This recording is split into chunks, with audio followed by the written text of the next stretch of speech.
நான் வந்து 12th படிக்கிறப்போ தனியா ஒரு நைட்ல உட்காந்து ஒரு நாள் வந்து சூசைட் பண்ணிக்கலாம்னு யோசிச்சேன். அது என்னன்னா வந்து இதுதான்.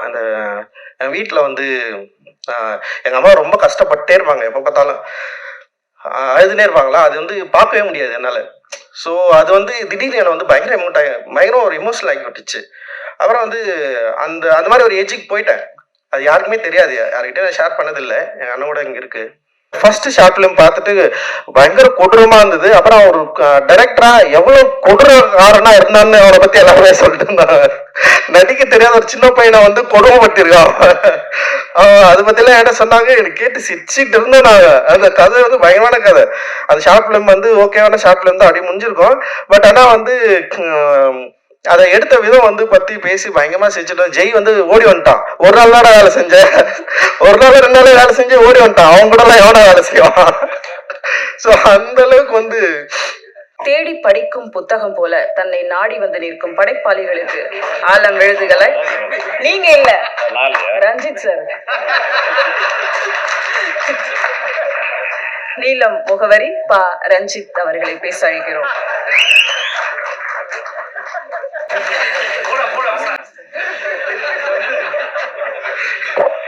ஏன்னா இந்த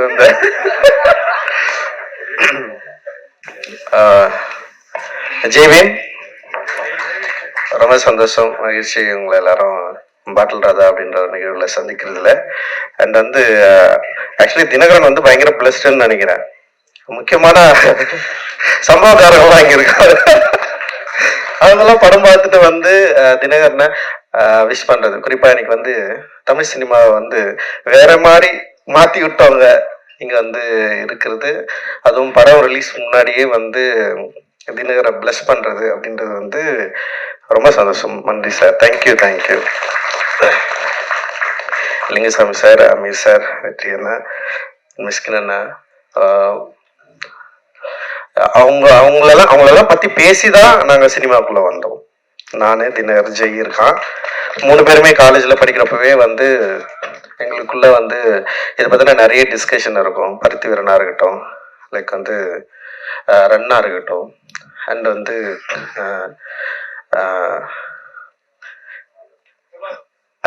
இல்ல ஒரு எமோஷனலா இருக்கு.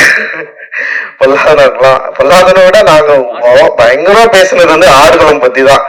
ஆடுகளம்ல இருக்கிற அந்த கேரக்டர் கிளைமேக்ஸ், அவன் ஏன் வந்து கத்தி அவன் குட்டான், அவன் சருணானா இல்லையா, இல்ல வந்து அவன் ஏன் செத்தான் அப்படின்றதுக்கு நான் ஒரு கிளைமேக்ஸ் சொன்னேன். நான் பேட்டைக்காரன் ஏன் வந்து செத்து போயிடுறான் அப்படின்னா, நான் என்ன சொன்னேன்னா, பேட்டைக்காரன் சாவலைன்னா உயிரோட இருந்தா அவன் கொண்டு வாண்டா அவனை அப்படின்னு நான் சொன்னேன்.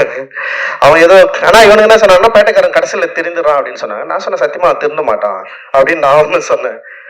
அண்ட் வந்து 5வது இருக்கட்டும், அண்ட் வந்து ஓனாய் மாட்டிக்குட்டியும் அவருடைய சினிமாக்குள்ள அந்த மனித உணர்வுக்குள்ள குறிப்பாக வந்து ஒரு திருநங்கை கேரக்டரை வந்து அவர் பயன்படுத்தி அப்படி பேச வச்சார்ல, அந்த ஒரு நிமிஷம், ஒரு 2 நிமிஷம் கதை இருக்கும். ஒரு பயங்கரமா எமோட்டான நான்.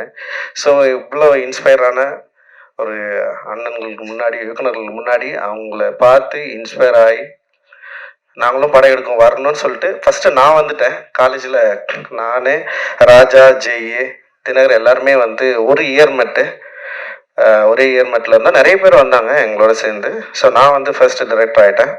அண்டு 2வது ஜெயானா, 3வது வந்து தினகர் வந்திருக்கான் இப்போ. அண்ட் ராஜா வந்து ஆர்ட் டைரக்டராக இருக்கான். ஸோ எங்களுக்கு வந்து உண்மையிலேயே இது ரொம்ப சந்தோஷமான, ரொம்ப மகிழ்ச்சியான மேடை. ஸோ நான் அவங்க 2 பேரையும் வந்து ரொம்ப கெஞ்சி கேட்டுக்கிட்டேன், படம் பண்ணாதீங்கடா, அனிமேட்டர் ஆகடா, அனிமேஷன் டைரக்டர் ஆகடா, அனிமேட் படம் பண்ணுங்கடா, இது பயங்கரமான வேர்ல்டு, அதுக்குள்ளே போங்கன்னு சொல்லிட்டு நான் எவ்வளோ புஷ் பண்ணேன். நான் அவனுக்கு வந்து இல்லை தமிழ் சினிமாவில் வந்து இயக்குநர்களுக்கு தான் வந்து ஒரு ஸ்டார் அந்தஸ்து இருக்குது. அதனால அவர் வந்து ரொம்ப முடியாதமா வந்துட்டானுங்க. ஆனா அவனுக்கு வந்தோடனே எனக்கு பயமாயிடுச்சு. வந்து உடனே என்கிட்ட தான் அசிஸ்டன்ட் டைரக்டரா சேருன்னு சொல்லிட்டு வந்துட்டானுங்க. இப்ப நான் வந்து ரொம்ப என்னன்னா, அசிஸ்டன்ட் டைரக்டர் ஃப்ரெண்டுன்னு சொல்லிட்டு அது ஒரு இது எடுத்துக்க கூடாதுன்னு நான் கொஞ்சம் பயந்தேன். நான் ஒரு ஃப்ரெண்டுன்னு சொல்லிட்டு அவங்க உள்ள வந்து ஏற்கனவே ஒர்க் பண்ற அசிஸ்டன்ட் டைரக்டர்ஸை, கோ டைரக்டர்ஸை டிஸ்டர்ப் பண்ணக்கூடாது.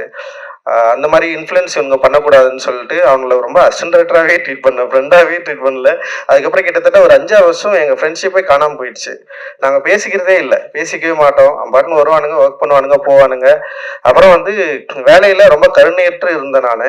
அதனால அவனுங்க ரொம்ப பயந்து தான் வேலை செஞ்சானுங்க. ஆனால் பயங்கர எஃபோர்ட் போட்டானுங்க. நிச்சயமா என்னுடைய மற்ற உதவி இயக்குனர்கள் எந்த அளவுக்கு சிரத்தையோட என்னுடைய வெற்றிக்கு, என்னுடைய திரைப்படத்துக்கு பாடுபட்டார்களோ அதே போல வந்து பாடுபட்டவர்கள் தான் இந்த 2 பேருமே. ஸோ என்னுடைய உதவி இயக்குனர்களும் இன்னைக்கு வந்து படம் பண்ணிட்டு இருக்கிறப்போ என்னுடைய நண்பர்களா, என்னோட உதவி இயக்குனர்களா அவங்களும் இன்னைக்கு வந்து படம் பண்றாங்க, படம் பண்ண போறாங்க. அண்ட் இதை பார்க்குறப்போ வந்து உண்மையிலேயே வந்து ரொம்ப சந்தோஷமா இருக்கு. அண்ட் ஸோ அப்புறம் நீலம்ல படம் பண்றது வந்து ரொம்ப ஈஸின்னு சில பேர் யோசிக்கலாம். இந்த மாதிரி கண்டென்ட்னா நீலம்ல பண்ணிடலாம்னு சொல்லிட்டு. ஆனால் கதையை எடுத்துட்டு வந்து கொடுக்குறவங்களுக்கு தான் தெரியும். ஒவ்வொரு முறையும் படிச்சுட்டு கரெக்ஷன் சொல்லி டென்ஷன் ஆகிடுவானுங்க அவங்களே. சில பேர்லாம் வந்து இதுதான் ஃபைனல்னு சொல்லிட்டு சண்டை போடுற அளவுக்குலாம் போயிடுவானுங்க. அந்த மாதிரி தான் வந்து ஒவ்வொரு முறையும் வந்து படிச்சுட்டு இது ஒர்க் ஆகலன்னா ஒர்க் ஆகல, ஒர்க் ஆகலன்னா ஒர்க் ஆகுது. ஆனால் எல்லா ஸ்கிரிப்டும் முடிஞ்ச அளவுக்கு நானே படித்து நானே வந்து அதுக்குள்ளே ஒர்க் பண்ணுவேன். ஸோ இதில் வந்து இது வந்து ஒர்க் ஆகுது, ஒர்க் ஆகலன்றது வந்து செகண்டரி. பட் ஆனால் இது மூலமாக நம்ம என்ன சொல்ல வரோம், நம்ம என்ன பேசுகிறோம் சொசைட்டிக்கு. சினிமா அப்படின்றது வந்து நான் வந்து உண்மையிலேயே வந்து ஒரு என்டர்டைன்மெண்ட் மீடியமாக நான் பார்த்து உள்ளே வரல. எனக்கு அப்படி ஒரு சினிமாவுக்குள்ளும் பெரிய பரிச்சயமும் இல்லை. நான் பார்த்ததெல்லாம் வந்து நான் நேசித்த திரைப்படங்கள் எல்லாமே மனித உணர்வுகளையும் அந்த சமூகத்தின் மீதும் பெரிய அக்கறை கொண்ட திரைப்படங்கள் தான் என்னை மிகப்பெரிய பயங்கரமாக என்னை பாதிச்சுது. அந்த பாதிப்பிலிருந்து தான் நான் சினிமா எடுக்க வந்தேன். ஸோ என்னோட நீலம் ப்ரொடக்ஷனும் ஸோ அது மாதிரி இருக்கணும். ஸோ என்னோட இந்த உணர்வை சரியாக புரிந்து கொண்டவர்கள் என்னோட சேர்ந்து நிறைய பேர் வந்து ஒர்க் பண்ணிருக்காங்க. நிறைய பேர் வந்து இணை தயாரிப்பாக வந்து சேர்ந்திருக்காங்க. அந்த வகையில் வந்து நந்தகுமார் சார் தொடர்ந்து என்கிட்ட பேசிட்டே இருந்தார். ஸோ அப்படிதான் வந்து நான் அவர்கிட்ட வந்து ஒரு 2 தினகர் தான் வந்து டைரக்டர் முடிவானதுக்கப்புறம் ஒரு 2 கதை வந்து அவங்களுக்கு வந்து அனுப்பிச்சு வச்சேன். ஸோ அதில் வந்து பாட்டில் ராதா பண்ணலான்னு சொல்லிட்டு அவங்களும் முடிவு பண்ணாங்க, நானுமே முடிவு பண்ணேன். ஸோ அப்படிதான் இது எடுக்கப்பட்டது. ஸோ தினகர் மேலே எனக்கு கொஞ்சம் பயம்தான் இருந்தது. ஏன்னா அவன் ஷார்ட் ஃபிலிமை பார்த்து பயந்தவன் நான். ஜெய் மேலே எனக்கு அந்த பயம் இல்லை. ஏன்னா ஜெய் வந்து ஒரு டாக்குமெண்ட்ரி பண்ணியிருந்தான், பிவேர் ஆஃப் டாக்ஸ்ன்னு சொல்லிட்டு. பயங்கர அட்டகாசமான ஒரு படம் அது. நான் அவங்ககிட்ட வந்து நீ இப்படி ஒரு ராவா ஆயிடுறான்னா அவன் வந்து பயங்கர என்டர்டைனா வந்து ப்ளூ ஸ்டார்னு ஒன்று எடுத்துட்டான். இவன் வந்து எப்படின்னா பயங்கர லவ் ஒரு என்டர்டைனா தான் இருப்பான் அப்படின்னு பார்த்தா இவன் பயங்கர எமோஷனலான ஒரு படம் எடுத்து வந்திருக்கான். டோட்டல் கான்ட்ராஸ்ட் 2 பேருமே. அண்ட் வந்து அதே ஃபர்ஸ்ட் டைம் வந்து நான் படம் பார்த்து முடிச்சதுன்னே வந்து பார்த்தா வெல் எக்யூப்டு ஒரு படமா அது இருந்தது. டெக்னிக்கலாகவும் சரி, ஆர்டிஸ்ட் நடிச்சது, ஸோ இதெல்லாம் ரொம்ப என்ஜாய் பண்ணேன். ஏன்னா அவனுடைய ஃபர்ஸ்ட் ஷார்ட் ஃபிலிம் பார்த்துட்டு பயங்கர கொடூரமா இருந்தது. அப்புறம் அவர் டைரக்டரா எவ்வளவு கொடூரக்காரனா இருந்தான்னு அவனை பத்தி எல்லாமே சொல்லிட்டு இருந்தாங்க. நடிக்க தெரியாத ஒரு சின்ன பையனை வந்து கொடுமைப்படுத்திருக்கான். அதை பத்தி எல்லாம் என்ன சொன்னாங்க, எனக்கு கேட்டு சிரிச்சுட்டு இருந்தோம் நாங்க. அந்த கதை வந்து பயங்கரமான கதை. அந்த ஷார்ட் ஃபிலிம் வந்து ஓகேவான ஷார்ட் ஃபிலிம் தான், அப்படி முடிஞ்சிருக்கோம். பட் ஆனா வந்து அதை எடுத்த விதம் வந்து பத்தி பேசி பயங்கரமா செஞ்சுட்டோம். ஜெய் வந்து ஓடி வந்துட்டான். ஒரு நாள் தான் வேலை செஞ்சேன், ஒரு நாள் 2 நாள் வேலை செஞ்சு ஓடி வந்துட்டான். அவன் கூட எல்லாம் எவனா வேலை செய்வான். ஸோ அந்த அளவுக்கு வந்து தினகரனுடைய கொடுமையை வந்து நான் தான் யோசிச்சேன். நான் சொல்லி அனுப்பிச்சேன், ஸ்பாட்ல யாரையும் திட்டாதரா, ஆக்டருங்களை திட்டாம வேலை வாங்கடா, கொஞ்சம் கவனமாடுறா. நான் ஸ்பாட்டுக்கே போகல ஃபர்ஸ்ட். இவன் என்ன பண்றான்னு சொல்லிட்டு அப்படியே வெயிட் பண்ணிட்டேன். அப்புறம் சில ஃபுட்டேஜஸ் பார்த்தோன்னே வந்து பரவாயில்ல இவன் டைரக்டர் ஆயிடுவான்டா அப்படின்ற மாதிரி வந்து எனக்குள்ள ஒரு கான்ஃபிடென்ட் வந்தது. அந்த கான்ஃபிடென்ட் அடிப்படையில் சரி அப்படியே நான் அவனை வந்து விட்டேன் நான். அப்புறம் பார்த்தா ஒரு பயங்கரமா இப்படி ஒரு எமோஷனலான ஒரு படத்தை வந்து கொடுத்துட்டான். அண்ட் வந்து உண்மையிலேயே எனக்கு ரொம்ப சந்தோஷமா இருந்தது. ஸோ இந்த படம் நிச்சயமா வந்து ஆடியன்ஸை என்கேஜ் பண்ணும், அதே நேரத்தில் வந்து எமோட்டிவாகவும் அண்ட் ஒரு விழிப்புணர்வாகவும் ஆக்கும் அப்படின்றதுல வந்து எங்களுக்கு வந்து ஒரு பெரிய நம்பிக்கை இருக்கு. நான் வந்து ஒரு 12th படிக்கிறப்போ தனியாக ஒரு நைட்டில் உட்காந்து ஒரு நாள் வந்து சூசைட் பண்ணிக்கலாம்னு யோசித்தேன். அது என்னன்னா வந்து இதுதான், அந்த என் வீட்டில் வந்து எங்கள் அம்மா ரொம்ப கஷ்டப்பட்டே இருப்பாங்க, எப்போ பார்த்தாலும் அழுதுனே இருப்பாங்களா. அது வந்து பார்க்கவே முடியாது என்னால். ஸோ அது வந்து திடீர்னு என்னை வந்து பயங்கர ஒரு எமோஷனல் ஆகி விட்டுச்சு. அப்புறம் வந்து அந்த மாதிரி ஒரு ஏஜுக்கு போயிட்டேன். அது யாருக்குமே தெரியாது, யார்கிட்ட நான் ஷேர் பண்ணதில்லை. எங்கள் அண்ணன் கூட இங்கே இருக்கு. ஸோ அது வந்து எவ்வளவு கொடுமையானதுன்றத வந்து நேரடியாக நின்று அனுபவிச்சவன். ஸோ இவன் வந்து ஒரு ஸ்கிரிப்ட் அப்படி எடுத்து வந்து கொடுத்தவொடனே நான் அதை படித்து வந்து எனக்கு பயங்கரமாக என்ஜாய் பண்ணேன். நான் எப்படா அவன் இதை எழுதுனான், எப்படி இந்த லாங்குவேஜை பிடிச்சான், அது எப்படி இதை பேசுகிறத வந்து அவன் வந்து அந்த டயலாக்ஸை எப்படி அந்த நுவான்சஸை எப்படி வந்து பிடிச்சான்.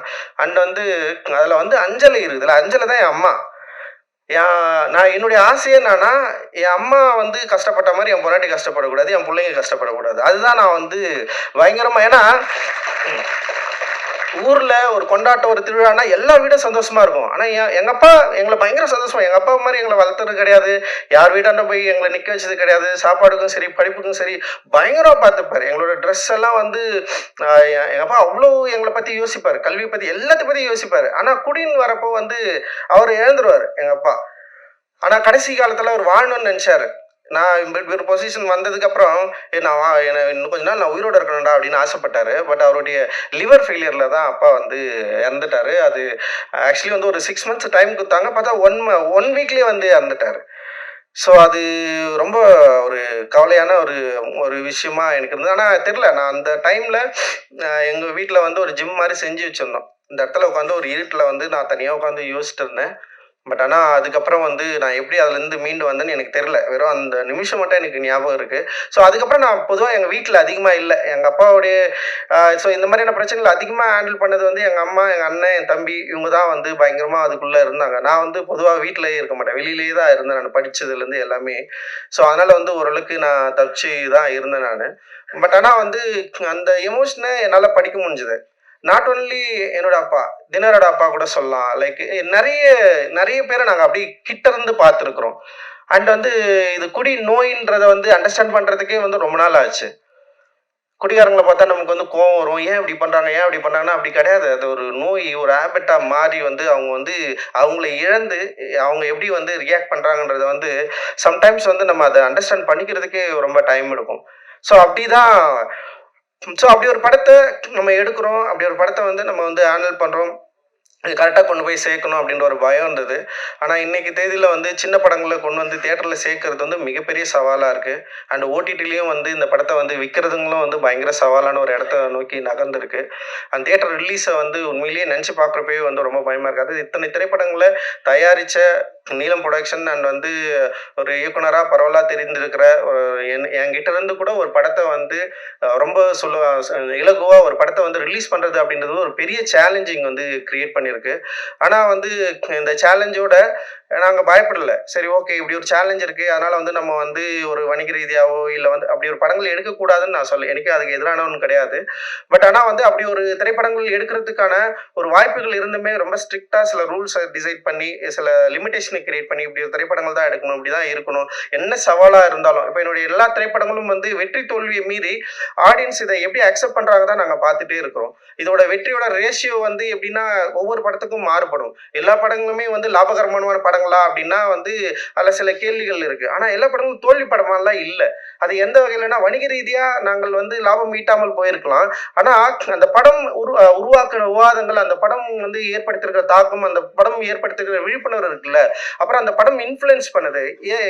இதுக்கப்புறம் வர நிறைய ரைட்டர்ஸை, ஆக்டர்ஸை இன்ஃப்ளூயன்ஸ் பண்ணுதில்ல. ஸோ அந்த மாதிரியான ஒரு ஆர்ட் ஒர்க்கை நம்ம தொடர்ந்து குத்துட்டே இருக்கிறோம் அப்படின்ற ஒரு பலம் இருக்குல்ல, அதுதான் வந்து என்ன பண்ணுதுன்னா ஒரு அட்ரினலின் மாதிரி வந்து புஷ் பண்ணிட்டே இருக்கு, நம்ம தொடர்ந்து பண்ணிட்டே இருக்கணும். ஸோ இவ்வளோ பேர் வந்து பாராட்டணுன்னே எனக்கு வந்து பயங்கர எனர்ஜி ஆயிடுச்சு. என்னடா இது வந்து நம்ம எனக்குமே வந்து சோர்ந்துடக்கூடாது அப்படின்ற மாதிரி எனக்கு தோணுது. ஸோ வந்து அதுதான் வந்து நாங்கள் தொடர்ந்து புஷ் பண்ணிட்டே இருக்கிறோம்.